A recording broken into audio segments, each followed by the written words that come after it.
안녕하세요. 브로콜리 사이언스 오늘의 과학입니다. 오늘은 과학탐구 제2강 탐구 주제 선정하기라는 주제로 살펴보도록 하겠습니다. 학생들은 과학 프로젝트 연구에서 주제 잡는 것을 가장 어려워합니다. 오죽하면 주제, 즉 연구의 제목을 잡으면 연구의 절반은 했다는 이야기를 합니다. 그렇다면 과학 탐구, 즉 프로젝트에서 어떤 어려움이 있을까요? 이러한 과학 프로젝트 연구에서 아이디어 착상의 어려움은 물론 실험 기구 제작의 어려움, 실험 데이터 중에서 유의미한 데이터를 찾아 한 단계 향상된 결과를 얻는 어려움을 해결하기 위해 많은 노력과 시간이 소요되고 있습니다.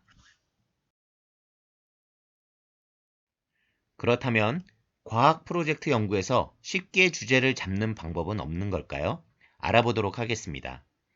과학 탐구에서 가장 중요하고 필요한 요소는 호기심이라고 생각합니다. 평소 현상에 대한 호기심이 많은 학생들은 유심히 관찰을 하게 되고 관찰된 사실에서 문제인식을 쉽게 하는 것을 볼 수 있습니다. 예를 들어 평소 개미에 대한 호기심이 많은 학생들은 호기심에 따라 개미에 대해 많은 관찰을 하게 됩니다. 당연히 관찰된 데이터가 많게 되고 그 많은 사실에서 문제인식을 쉽게 할 수 있게 되어 주제를 쉽게 잡을 수 있는 것입니다. 그렇다면 어떻게 호기심을 가질 수 있을까요? 다시 말해, 어떻게 하면 탐구 주제를 쉽게 찾을 수 있을까요? 첫째, 발명 아이디어를 공학적으로 탐구하기입니다. 지금 그림은 거꾸로 올라가는 모래시계의 모습을 나타낸 것입니다. 이러한 발명된 모래시계가 거꾸로 올라가는 모습을 보게 되면 신기한 감정을 갖게 되고 거꾸로 올라가는 원리가 무엇인지 궁금해지게 되는 것입니다. 다시 말해 탐구 주제로 쉽게 선정할 수 있는 것입니다. 둘째, 만들기, 신기한 실험, 놀이 등 알려진 현상 효과를 극대화하기입니다. 다음은 흔히 콜라에 멘토스를 넣었을 때 나타나는 현상입니다. 이렇듯 우리가 일상생활에서 경험하는 신기한 현상, 놀이에서 호기심을 갖고 왜 현상이 일어나는지 또는 어떻게 하면 효과를 극대화할 수 있는지 알아본다면 좋은 탐구 주제가 될 것입니다.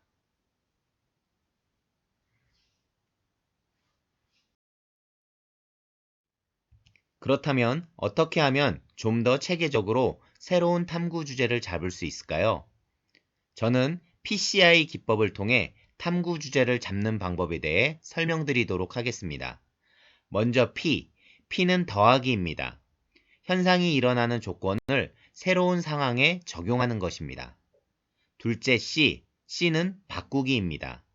현상이 일어나는 필요한 재료를 바꿔 실험하는 것입니다. I는 흥미 갖기입니다. 현상에서 새로운 흥미 있는 사건을 찾는 것입니다. 그렇다면 어떻게 호기심을 갖고 탐구 주제를 정할 수 있을까요?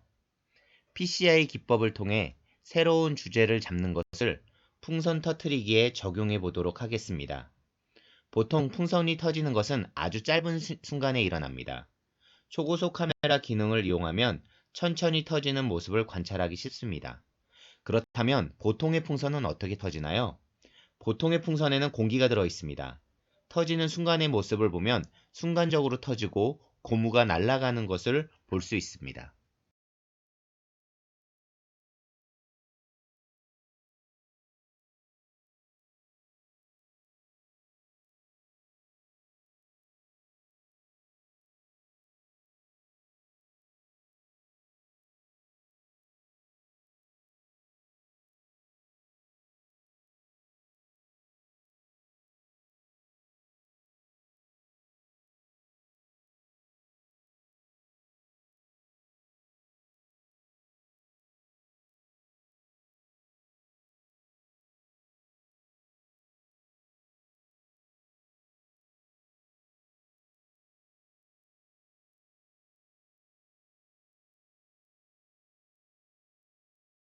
두 물체가 충돌하는 충돌 상황에 대해 적용해 보도록 하겠습니다.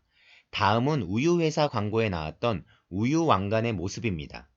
우유방울이 떨어져 우유와 충돌하면서 생기는 현상이죠. 그러면 어떻게 하면 실험 상황을 바꿀 수 있을까요? 실험 상황은 재료를 바꾸거나 실험 상황을 변경하면 다른 연구가 된다고 하였습니다. 우선 우유가 떨어지는 것을 물 또는 구슬 등 떨어지는 물체를 달리하면 전혀 다른 연구가 될 것입니다. 또한 우유가 아닌 물, 기름 등으로 변경한다면 역시 다른 실험이 될 것입니다. 다음은 구슬을 물에 떨어뜨렸을 때, 기름에 떨어뜨렸을 때 촬영한 영상입니다. 전혀 우리가 상상하지 못한 현상이 나타나는 것을 알 수가 있습니다. 그러나 어쨌든 실험 주제를 잡는 것은 어려운 것은 사실입니다. 그런데 바꿔 생각한다면 이러한 고민을 우리만 하고 있을까요? 아닙니다. 대한민국의 모든 고등학생, 대학생, 실험 주제를 선정하고 탐구를 하려 했던 모든 사람들은 똑같은 고민을 해왔습니다. 그 고민을 살펴본다면 조금은 쉽게 탐구 주제를 선정할 수 있을 것이라 생각이 듭니다. 다음은 국립중앙과학관 홈페이지입니다. 국립중앙과학관 홈페이지에서 특별전, 행사를 찾아가면 전국 과학전람회를 찾을 수 있습니다. 우리나라에서 과학전람회가 생겼을 때부터 전국대회에 나온 모든 보고서가 탑재되어 있습니다. 이곳에서 자신의 관심 분야의 연구 흐름을 찾아본다면 쉽게 주제를 잡을 수 있고 탐구 방법까지 안내받을 수 있을 것입니다. 만약 작년에 꽹과리의 음향학적 분석을 통한 우수성 탐구라는 연구가 있다면 꽹과리를 징후로 해금으로 바꿔 연구한다거나 실험 재료 및 실험 상황을 변경한다면 전혀 다른 탐구가 될 것입니다.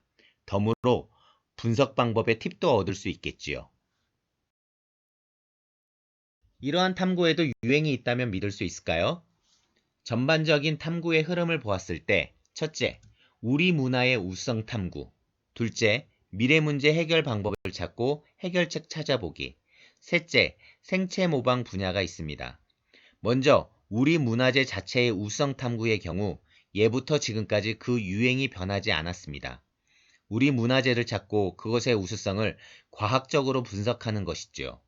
둘째, 현재 우리는 환경, 식량, 물, 에너지 등 많은 인류 문제를 갖고 살아가고 있습니다. 이러한 것을 해결하는 연구는 아주 우수한 주제가 될 것입니다.